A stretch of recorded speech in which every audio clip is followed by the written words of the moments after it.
महारानी से जो राजा ने प्रयाग में कहा वो नियम की बात कही कि तुम यहीं से देख लो, बस यही काफी है। मर्यादा के भवन में रहकर भाव के झरोके से झांककर, पर ऐसे जाना ठीक नहीं है। लेकिन महारानी तो प्रेम रंग में रंगी थी, उसको ग्लानि हुई कि धिक्कार है इस रानी पने पर।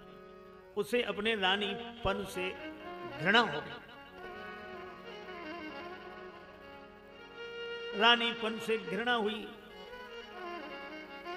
आंसू बहाती रही। रात्रि का समय, सारा समाज सो रहा था।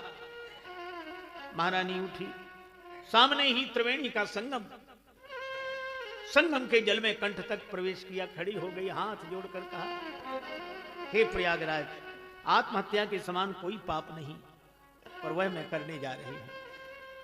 मैं आपके भजन के बिना रह नहीं सकती और नियम बाधा उपस्थित कर रहा है, मुझे क्षमा कर देना। लेकिन मैं आपके चरणों में यही प्रार्थना करती हूं कि अगले जन्म में मुझे नीच से नीच जाति में जन्म दे देना, पर रानी मत बनाना। धिक्कार है वह रानी होना जो भगवान के भजन में बाधक बने। सो तनु राखी करव में कहा, यही ना प्रेम पन मोर निवाह। रानी ने डुबकी लगा ली। सवेरे राजा जागा, त्राहि त्राहि मच गई, जाल फिकवाए, तैरा सारे जल में।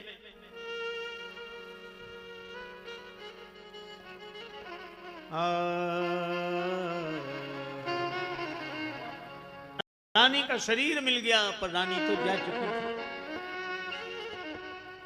अगले जन्म में अंतमत हिस्सा गति भवेत के अनुसार महारानी का जन्म हुआ, पर सबसे सामान्य कुल में, सबसे सामान्य कुल। महारानी तो नहीं बनी, पर ऐसे कुल में शबर जाति में जन्म हुआ। जाति का दिया हुआ नाम शबरी। भील जाति का जन्म भीलनी। शबरी माता का जन्म यह है, पूर्व जन्म की कथा यह है, नियम के अंतर्गत नहीं, प्रेम के अंतर्गत। भक्ति बीज पलटे नहीं, जो जुग जाए अनंत। ऊंच नीच धर उपजे, होए संत का संत। अब ना बनी तो फिर ना बनेगी, अब ना फिर ना बनेगी, अब ना बनेगी, फिर ना बनेगी, अब ना फिर ना बनेगी, अब ना बनेगी।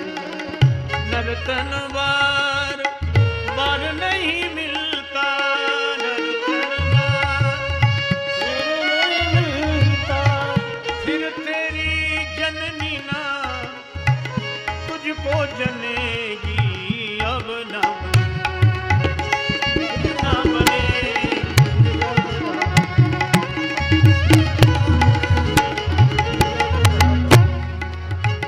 फिर ना बनेगी, बनेगी, अब ना बनेगी।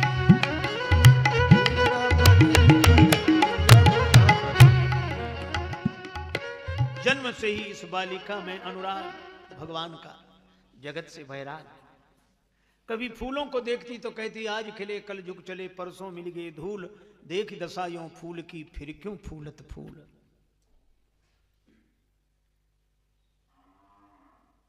कभी कहती वृक्षों और पत्तों में बातचीत हो रही है। जय जय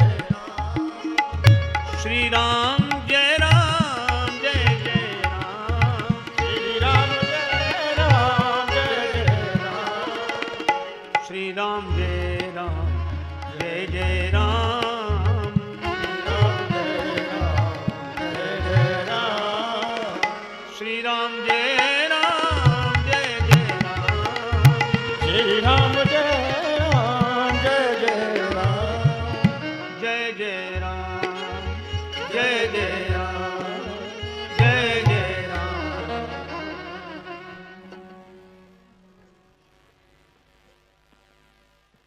कभी कहती इन वृक्ष और पत्तों में बात हो रही है। पत्ता बोला वृक्ष से, सुनो वृक्ष बन रहा है, अब के बिछड़े कब मिले दूर गिरेंगे जाए। तरवर बोला पात से, सुनो पात मम बात, या घर की यह रीति है एक आवत एक जात। मां को बड़ी चिंता हुई, ये तो बैरागी की बातें करती है, साधुओं की तरह बातें करती है। पिता से शिकायत की। संसार वालों के पास एक ही उपाय, केवल एक उपाय, क्या? विवाह कर दो, बस अपने आप भूल जाएगी सब। विवाह सबसे बड़ा शस्त्र है संसार वालों का। पिता ने वर का चयन कर लिया, अपनी लोक और पारिवारिक परंपरा के अनुरूप एक कमरे में पशु पक्षियों को बंद कर दिया। तैयारियां पूरी होने लगी।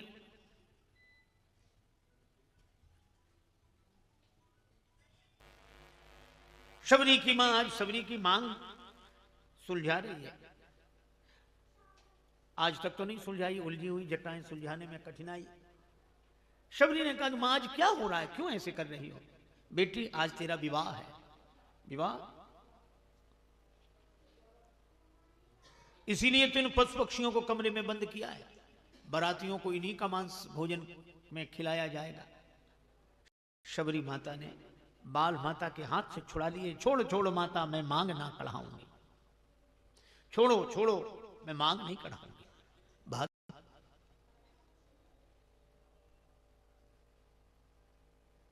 और जाते जाते उस बंद कमरे का दरवाजा खोल दिया। पशु भाग गए, पक्षी उड़ गए, और भागते भागते पशु पक्षियों, उड़ते हुए पक्षियों के हृदय से एक ही आवाज निकली, शबरी तुमने हमें मुक्त किया है, भगवान तुम्हें मुक्त करेंगे। शबरी ने भी घर छोड़ दिया, चल पड़ी वन में।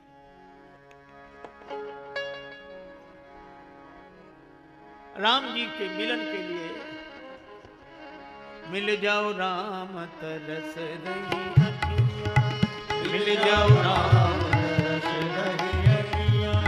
पावन हेतु पतित पावन को, पावन सावन जैसी बरस रही अखियां, सावन जैसी बरस रही अखियां। मिल जाओ राम तरस रही अखियां, मिल जाओ राम तरस रही अखियां। तरस रही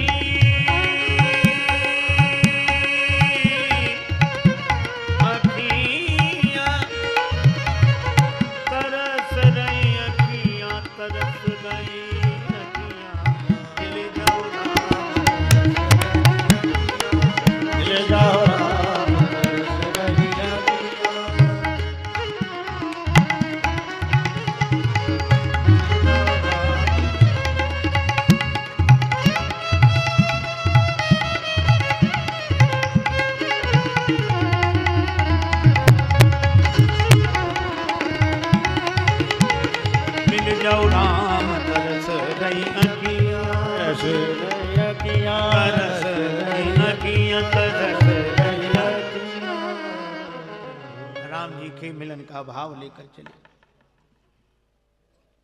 वन में। और वन में रहते हैं महात्मा। महात्माओं के बिना भगवान नहीं मिलते, संतों के बिना भगवान नहीं मिलते। इसीलिए कहते हैं, संतन के संग लाग रे तेरी बिगड़ी बनेगी। संतन के संग लाग रे तेरी बिगड़ी बनेगी।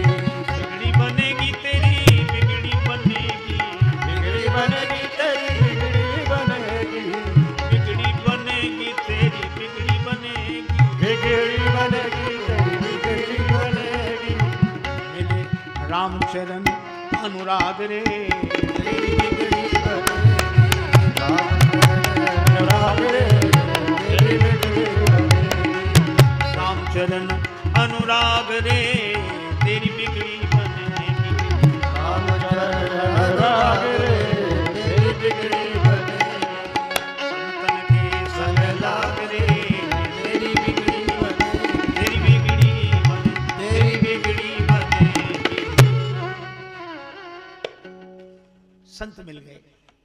एक आश्रम दिखाई दिया। घर छोड़ दिया था, संतों के आश्रम, आश्रय मिलेगा, इस उस आश्रम में प्रवेश किया। उस आश्रम के अधिपति को समाचार मिला। उन्होंने कहा कि देवी, एक तो तुम देवी हो, दूसरे शबर जाति में जन्म हुआ, हम तुम्हें आश्रम में आश्रय नहीं दे सकते। नियम की बात कही सो तो ठीक, लेकिन शबरी माता घर में रह नहीं सकती, घर वाले संसार से जोड़ेंगे और उसे भगवान से मिलना है। घर में रह नहीं सकती और संत के यहां आश्रय न मिले, अब क्या करें? एक वृक्ष के नीचे बैठकर रोने लगे। क्या करूं? आंख बंद, आंसू बरस रहे थे। किस ओर चल दिए हैं, किस ओर जाते जाते, किस ओर चल दिए हैं, किस ओर जाते जाते, किस ओर जाते जाते, किस ओर चल दिए हैं, किस ओर जाते जाते, चल दिए हैं ओर जाते जाते, जग में भटक गए हैं तेरे दर पे आते आते, जग में भटक गए तेरे दर पे आते आते, तुम ही विवेक दो प्रभु संभव समझ में आए, समझ में आते, संसार के स्नेही सतपथ नहीं बताते, संसार के सनेही सतपथ नहीं बताते,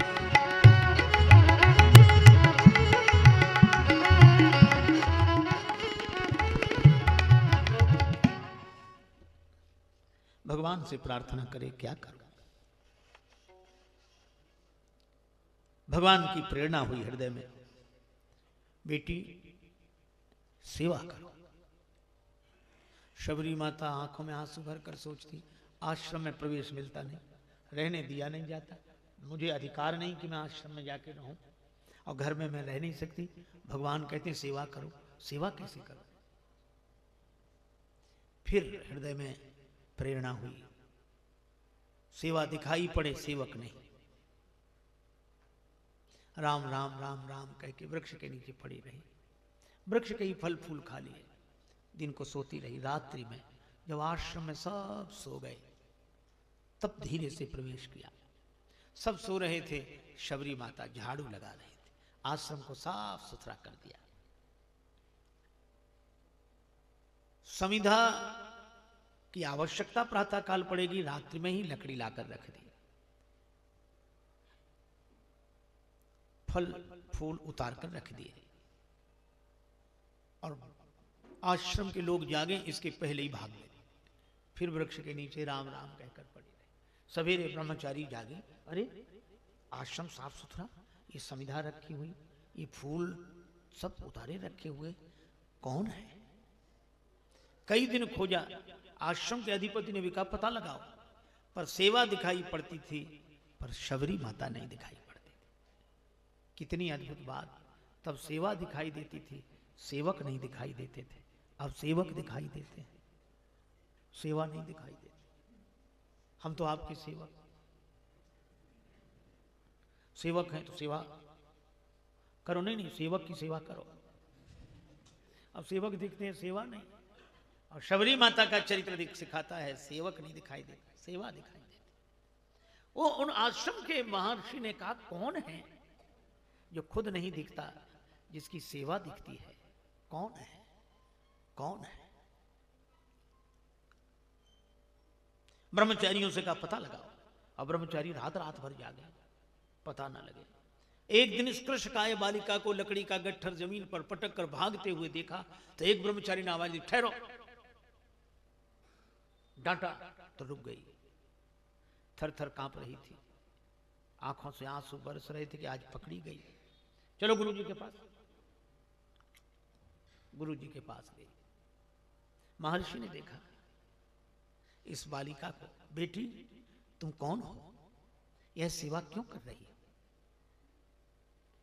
शबरी माता रोने लगी, रोकर कहा, घर में मैं रह नहीं सकती, भगवान को पाना चाहती हूं, आश्रम में आश्रय नहीं मिला, प्रेरणा हुई सेवा, इसीलिए सेवा कर रही थी, मेरा अपराध क्षमा करें। रोने लगी। महर्षि के भी आंखों से आंसू आ गए। महर्षि ने कहा कि बेटी, मैंने तुम्हें बेटी कहा है, आज से तुम इसी आश्रम में रहोगी।